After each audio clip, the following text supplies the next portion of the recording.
بسم الله الرحمن الرحيم الحمد لله رب العالمين والصلاة والسلام على سيد المرسلين خاتم النبيين إمام المرسلين نبينا وسيدنا ومولانا محمد صلى الله تعالى عليه وعلى آله وأصحابه وبارك وسلم تسليما.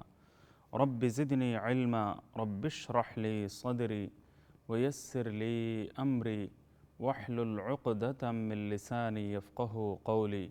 رب يسر ولا تعسر وتمم بالخير وبك نستعين. قال الله سبحانه وتعالى: سبحان الذي أسرى بعبده ليلا من المسجد الحرام إلى المسجد الأقصى الذي باركنا حوله لنريه من آياتنا إنه هو السميع البصير. صدق الله العظيم وصدق رسوله النبي الكريم ونحن على ذلك لمن الشاہدین والشاکرین والحمد للہ رب العالمین وبعد. محترم ناظرین، السلام علیکم ورحمۃ اللہ وبرکاتہ. پروگرام آپ کے مسائل میں محمد عبد المنتقم آپ کو دل کی گہرائیوں سے خوش آمدید کہتا ہوں، اور پروگرام کی ابتدا ہی میں اللہ تعالیٰ کی بارگاہ میں دعا گو ہوں کہ اللہ تعالیٰ اپنے فضل کرم سے اس پروگرام کو قبولیت کا شرف عطا فرمائے. اللہ تعالیٰ اسے نجات کا ذریعہ اور ہدایت کا وسیلہ بنا دیں. اللہم آمین یا رب العالمین. اس پروگرام میں آپ اپنے سوالات کے ساتھ حاضر ہو سکتے ہیں. زندگی کے اہم مسائل کے بارے میں اچھے سوالات یہ اس پروگرام کا موضوع ہیں، تو امید یہی ہے کہ آپ عملی زندگی سے متعلق اہم سوالات کے ساتھ اس پروگرام کا ضرور حصہ بنیں گے. لیکن آپ کی کالوں سے پہلے میں کچھ گزارشات پیش کیا کرتا ہوں. موجودہ حالات میں جناب نبی کریم سرکار دو عالم حضرت محمد مصطفیٰ صلی اللہ علیہ وسلم کی زندگی کے بعض پہلوؤں پر گفتگو کی خواہش بجا طور پر دل میں پیدا ہوتی ہے.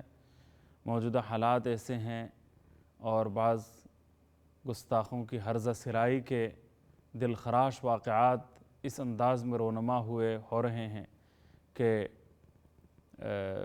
جی چاہتا ہے کہ آپ صلی اللہ علیہ وسلم کے مشک بار تذکرے سے مشام جان کو معطر کیا جائے اور دل کی دنیا کو عشق رسول سے آباد کرنے کی اپنی سی کوشش کی جائے.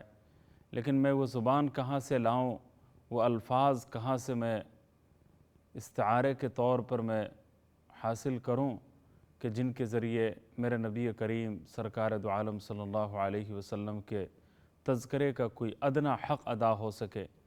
سچی بات یہ ہے کہ وہ ہستی اتنی عظیم کہ جس کے بارے میں شاعر نے کیا خوب کہا کہ لا يمكن الثناء كما كان حقه بعد از خدا بزرگ توئی قصہ مختصر.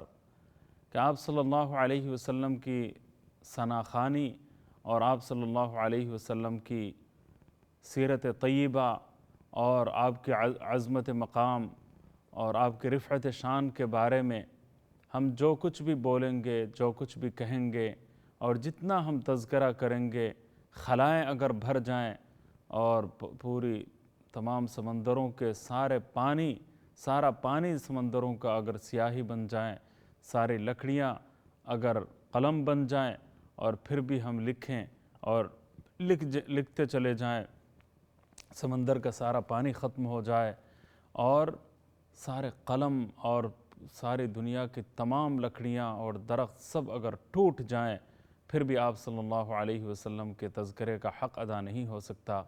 کیونکہ لا ينقضی عجائبہ، قرآن کریم کے ساتھ حضرت اماں جان عائشہ صدیقہ رضی اللہ تعالی عنہ نے تشبیہ دی ہے کہ آپ صلی اللہ علیہ وسلم کی سیرت طیبہ تو قرآن کے مانند ہے، قرآن کی طرح ہے، قرآن کا ہو نمونہ ہے، قرآن کی عملی تصویر ہے. قرآن اگر لکھا ہوا ہے تو یہ پڑھا ہوا قرآن ہے، اگر وہ کاغذ میں حروف کی صورت میں ہے تو یہ عمل اور حقیقت کی شکل میں یہ قرآن ہے. تو ایک حروف کا قرآن ہے اور ایک عملی قرآن ہے. عملی قرآن کا نام حضرت محمد مصطفیٰ صلی اللہ علیہ وسلم ہے.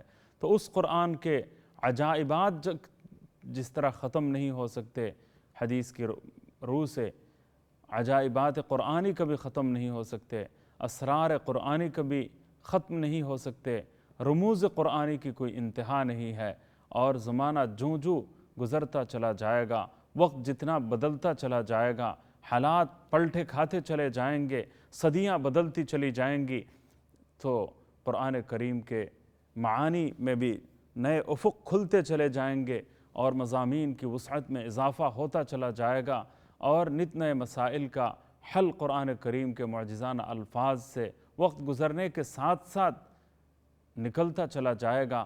تو جس طرح قرآن کریم کی یہ شان ہے، اماں جان عائشہ صدیقہ رضی اللہ تعالی عنہ نے نبی کریم سرکار دو عالم صلی اللہ علیہ وسلم کی زندگی کو قرآن کریم کے ساتھ تشبیہ دے کر گویا ہمارے لیے ایک نیا افق کھول دیا، ہمارے لیے سوچنے کا ایک نیا انداز آپ نے فراہم کر دیا، اور بتا دیا کہ قرآن کے مانند ہے، قرآن کی طرح ہے۔ تو قرآن سے تشبیہ دے کر میں یہ بتانا چاہتی ہوں کہ اے دنیا والو، قرآن کریم کے عجائب جس طرح ختم نہیں ہوں گے، قرآن کریم کے اسرار اور رموز جو ان میں اس قرآن کریم میں پنہا ہے، ان کی آتاہ گہرائی تک پہنچنا جس طرح ممکن نہیں ہے، اسی طریقے سے آپ صلی اللہ علیہ وسلم کی سیرت طیبہ کا حال بھی ایسا ہی ہے، اور آپ صلی اللہ علیہ وسلم کی سیرت طیبہ اور آپ کی زندگی کے جو واقعات ہیں، جو لمحات ہیں، جو آپ کی سیرت میں جو کچھ موجود ہے، اس میں بھی اتنی گہرائی موجود ہے، اتنی گہرائی موجود ہے، اس میں اتنے معجزاتی پہلو موجود ہیں کہ قرآن کریم کے عجائب اور اسرار اور رموز کا خاتمہ جس طرح ممکن نہیں ہے، اور وقت گزرنے کے ساتھ ساتھ اس میں اضافہ ہوتا چلا جاتا ہے، اسی طریقے سے قرآن کے ساتھ تشبیہ دے کر میں تمہیں یہ بتانا چاہتی ہوں کہ حضور نبی کریم سرور دو عالم صلی اللہ علیہ وسلم کی سیرت طیبہ کا حال بھی یہی ہے کہ آپ کی زندگی کے مخفی اسرار بھی کبھی ختم نہیں ہو سکتے، واقعات میں پوشیدہ اسباق کبھی ختم نہیں ہو سکتے، زندگی کے ہر موڑ پر سرد گرم حالات میں، مشکل ترین مسائل میں اگر رہنمائی تم چاہے زمانہ کتنا ہی بدلتا چلا جائے، مسائل کتنے نئے پیدا ہوتے چلے جائیں، مشکلات میں چاہے کتنا ہی اضافہ ہوتا چلا جائے، لیکن سیرت طیبہ میں ہر دور کے حساب سے، ہر دور کے مطابق، ہر نئے حالات کے پیش نظر سیرت طیبہ سے تمہیں سبق ملتا چلا جائے گا، اسرار اور رموز تمہارے لیے کھلتے چلے جائیں گے، اور رہنمائی تمہیں فراہم ہوتی چلی جائے گی۔ آج پوری دنیا میں جنگیں چھڑتی ہیں، اور جنگوں کا ایک سیلاب امڈا ہوا ہے، اور جنگوں کی وجہ سے پریشان کن صورتحال کا سامنا ہے، مہاجرین اور ریفیوجیز کا مسئلہ اس وقت پیدا ہو رہا ہے، تو جنگوں کا مسئلہ اس دور کا بہت بڑا مسئلہ ہے، اسلحے اتنے پیدا ہو گئے، تخریبی قوتیں اور طاقتیں اتنی یکجا ہو گئی ہیں، اور پوری دنیا کو بار بار 20 مرتبہ تباہ و برباد کر دینے کے برابر جو ہے وہ اسلحے دنیا میں وجود میں آ چکے ہیں۔ اس دنیا کے برابر اگر 50 دنیا بھی اگر وجود میں آ جائے تو ان کو مکمل طور پر تباہ و برباد اور ختم کر دینے کے بقدر اسلحے اور تخریبی سامان جو ہے وجود میں آ چکا ہے۔ تو یہ کتنا بڑا المیہ ہے، کتنی بڑی افسوسناک صورتحال ہے، اور خطرے کی کتنی بڑی گھنٹی ہے، خطرے کا کتنا بڑا الارم ہے، اور دنیا کے لیے کتنا بڑا مسئلہ ہے جو اس وقت درپیش ہے۔ تو جنگوں کے بارے میں اور بقائے باہمی کے حوالے سے، اور پرامن بقائے باہمی کے حوالے سے آپ کو سیرت طیبہ سے بے بہا فکری رہنمائی، عملی رہنمائی آپ کو ملے گی۔